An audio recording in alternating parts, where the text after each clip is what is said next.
नमस्कार दोस्तों। आज हम बात करेंगे अंगदान बारे जानकारी, इंफॉर्मेशन अबाउट ऑर्गन डोनेशन। लोग ऐसा मानते हैं कि मृत्यु जीवन का अंत है, लेकिन इंसान मरने के बाद भी जिंदा रह सकता है। मौत के मुंह में जा रहे रोगियों को अंगदान का अमूल्य तोहफा देकर आप अपनी मृत्यु को भी जीवन की तरह सार्थक बना सकते हैं। अंगदान का अर्थ है किसी को जीवन दान देना। जब लोग अंग दान करते हैं तो इसका मतलब है कि वे अंग से भी कीमती वस्तु दान कर रहे हैं। लोग अपने जीवन में ही प्रतिज्ञा कर लेते हैं कि उनकी मृत्यु के बाद उनके अंगों को उन मरीजों में प्रत्यारोपण के लिए इस्तेमाल कर लिया जाए जिनके बचने की आशा नहीं है, ताकि उन्हें एक नई जिंदगी मिल सके। अंगदान दो तरह से किया जा सकता है, जीवित दानी के द्वारा और मरने के बाद।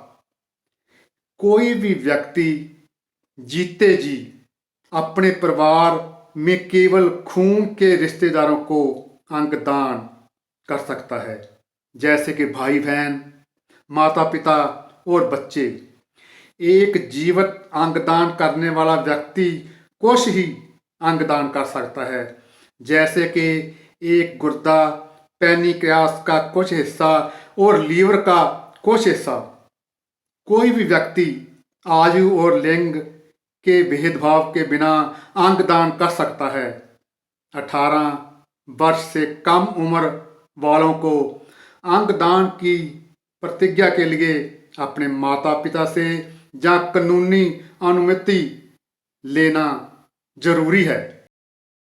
कोई व्यक्ति मेडिकल तौर पर अंगदान करने के काबिल है कि नहीं, इसका फैसला मृत्यु के समय ही किया जा सकता है। अंगदान से जिन गंभीर बीमारियों को दूर किया जा सकता है वह है हृदय, फेफड़े, लीवर, गुर्दे, पैनिक्रियास, आंखें, हृदय के वाल्व, त्वचा, अस्थियां, कनेक्टिव टिश्यू, मज्जाकर्ण और खून की नाड़ियां।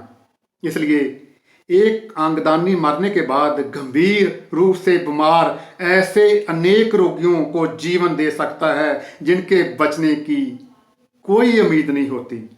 आपके आंतरिक अंग उन रोगियों में प्रत्यारोपित किए जाएंगे जिन्हें इनकी सबसे ज्यादा जरूरत है। प्रत्यारोपण के माहर कुशल डॉक्टरों का दल शरीर से अंगों को निकालता है।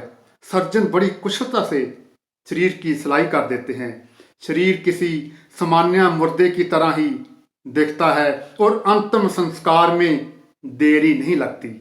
यदि हम में से कुछ लोग भी मृत्यु के बाद अंगदान की प्रतिज्ञा करें तो प्रत्यारोपण के लिए अंगों की कमी नहीं होगी।